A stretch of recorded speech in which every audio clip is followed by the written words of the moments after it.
നമസ്കാരം. അപ്പോൾ ഒരുമ്പെട്ടവൻ തീർച്ചയായിട്ടും ആ ഒരു ചിത്രത്തിന്റെ റിവ്യൂ നമുക്ക് കണ്ടതിന് ശേഷം വീണ്ടും തിരികെ വരാം.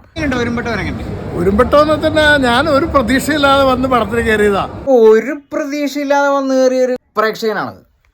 പക്ഷേ പടം തുടങ്ങി കഴിഞ്ഞപ്പോൾ പടം സാധാരണക്കാരുടെ പടം, അതായത് നമ്മളെ ചുറ്റുപാടുകൾ നമ്മൾ കാണുന്ന ഈ ചപ്പും ചവറൊക്കെ പറക്കാൻ നടക്കുന്ന ആൾക്കാരുടെ കഥയിൽ തുടങ്ങിയിട്ട് പിന്നെ കഥ പോയത് ഏതെല്ലാം വഴിയിലൂടെയെന്ന് നമുക്ക് പ്രതീക്ഷിക്കാത്ത രീതിയിലാണ് കഥ പോകുന്നത്. ആഹാ, അപ്പോൾ ഒരു വേറെ റേഞ്ചാണ് ഇത്. അതിനകത്ത് അതിൻ്റെ ഡയറക്ഷൻ നന്നായിട്ട്, കഥ കൊള്ളാം. അതോടൊപ്പം തന്നെ ഒരുപാട് പേർക്ക് പുതുമുഖങ്ങൾക്ക് എല്ലാം അവസരം കൊടുത്തിട്ടുണ്ട്. സൗമ്യ എന്ന് പറയുന്ന റീൽസിലൊക്കെ ചെയ്ത ആ കുട്ടിയൊക്കെ നന്നായിട്ട് അഭിനയിച്ചിട്ടുണ്ട്. ഒരു പുതിയ പെൺകുട്ടി ഇതിനകത്ത് വന്നിട്ടുണ്ട്, പക്ഷേ അവൾ നന്നായിട്ട് അഭിനയിച്ചിട്ടുണ്ട്.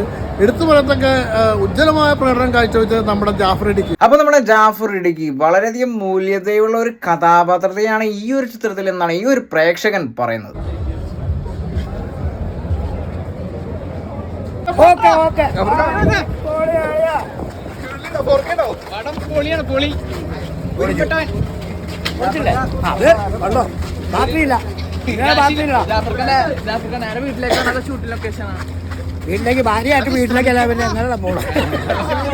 എന്തു ചോദ്യോടെ ചോദിക്കണത്? ഒരു മര്യാദ ഇല്ലേ? ഭാര്യയായിട്ട് ഷൂട്ടിംഗ് ലൊക്കേഷനിലാണമ്മ, പിന്നെ അത് എന്ത് മറുപടിയാണ് പറയേണ്ടത്? എങ്ങോട്ട് പോകാനാ ഇനിയിപ്പോ നേരെ വീട്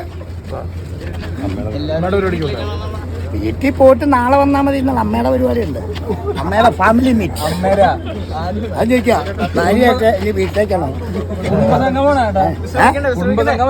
അമ്മയുടെ കുടുംബസംഘം. അമ്മയുടെ കുടുംബസംഘം. നിങ്ങൾ പുറകോട്ട് പോകാൻ പഠിക്കണം, നിങ്ങൾ പുറകോട്ട് പോകാൻ പഠിക്കണം. അങ്ങനെ ഓക്കെ അല്ലേ?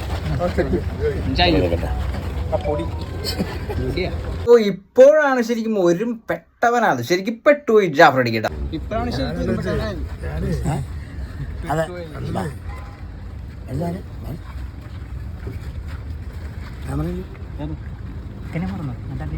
ഇവിടെ നിന്നെങ്ങനെ മറക്കണേ?